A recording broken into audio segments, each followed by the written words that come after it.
I speak loud. Just ask my daughter Susan in the back. I'd like to thank you. I'm very honored and I'm very humbled by your support and your love in your community. I wanted to touch on something today. This flower that I'm wearing, most of you probably know the significance of this. If I can get it off my shirt. Well, anyways, let me get the, Mary, can you get that for me? Thank you. These little poppies, these red poppies, are very significant for today, this weekend, Memorial Weekend, when we celebrate and honor those that fought for our freedom. And I know that there are many first-generation Chinese here, and I want you to know that you share in this with us, very much so.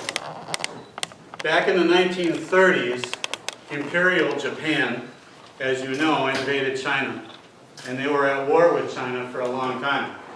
December 7th, 1941, a day which will live in infamy, was the day that the Imperial Japanese forces attacked Pearl Harbor. We had many loss of life there. It was a terrible attack. 6 months later, April of 1942, the United States decided that they were going to hit back. It was the first counterattack. It was the first time that we hit back against Imperial Japan. And the only way we could do it was to take about 24 bombers, big airplanes, strip them down, put them on aircraft carriers, and fly very, very close to Japan. It was called the Doolittle Raid. All you young guys, it's some cool movies on the Doolittle Raid. Watch them, you'll like it. But Lieutenant Colonel James Doolittle led this raid. They took off from these aircraft carriers to fight back, to hit Japan. It was our first attempt in the war to really make a difference. We needed that. And every serviceman on those planes knew it was a one-way trip. They only had enough gas to carry out the attack, and that was it. Their only hope was to fly from Japan to China and land anywhere they could in China and ask for help. All of the people that made it back from that raid, the Doolittle Raid, made it back because the Chinese, our allies, helped them.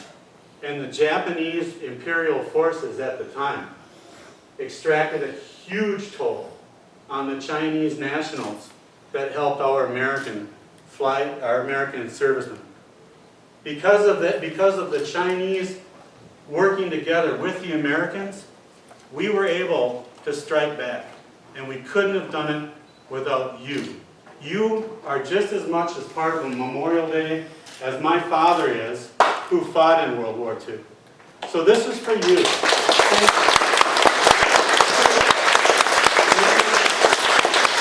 Memorial Day also honors those Chinese that we fought alongside with. You are the living example of the American dream. And it's refreshing to see people come to our country legally. Come here legally. Yes. And work hard. You are America. You are America. And I want to say thank you so much for that. Thank you. And I'm going to continue to work as we move forward with this United States Senate campaign. As we move forward with this, we'll get there together. We will. But in the Minnesota House, as I leave my seat, I know that there's important work to continue with data disaggregation. I understand that, and thank you for educating me on that. And I will let you know that when I brought this amendment forward for this bill, Representative Kelly Fenton supported me on that. She totally supported me.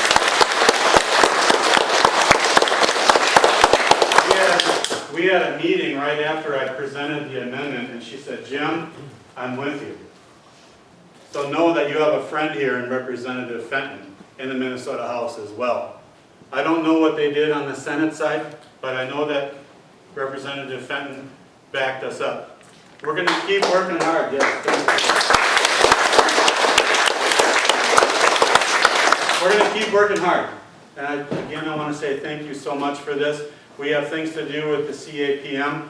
You are, you know what? Thank you for what you're doing. Yeah. There's work to be done there. I really thank the community support. I mean, with 1,100 signatures supporting me continue on that seat. It's a hard job, but I will try my best. So thank you so much. I will wrap up. I'd like to give you this poppy.